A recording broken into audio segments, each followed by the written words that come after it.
ভালো হয়ে থাকাটা কঠিন কিছু না, কিন্তু অনেক খারাপের মাঝে ভালো হয়ে থাকাটা অনেক কঠিন। নিজেকে নিচে নামিয়ে অন্যের পছন্দের হওয়ার চেয়ে আত্মসম্মান রক্ষা করাটা বেশি ভালো। আয়নার কাঁচ যদি ঝাপসা থাকে, নিজের মুখটা স্পষ্ট দেখা যায় না।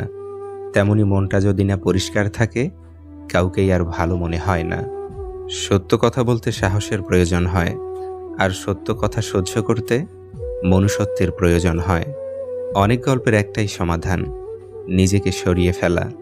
জীবন একটা লম্বা সফর, আর এই সফরে মানুষ চিনতে হয় জনে জনে, আর শিক্ষা নিতে হয় পদে পদে। ঠান্ডা মাথায় নেওয়া সিদ্ধান্ত কখনো ভুল হয় না, আর ভাষা ও ব্যবহার ঠিক থাকলে আপন কখনো পর হয় না। যখন কারো গুণ চোখে পড়বে, তখন মনকে ক্যামেরা বানিয়ে নাও, আর যখন কারো দোষ চোখে পড়বে, তখন মনকে আয়না বানিয়ে নাও। জীবনে দুটো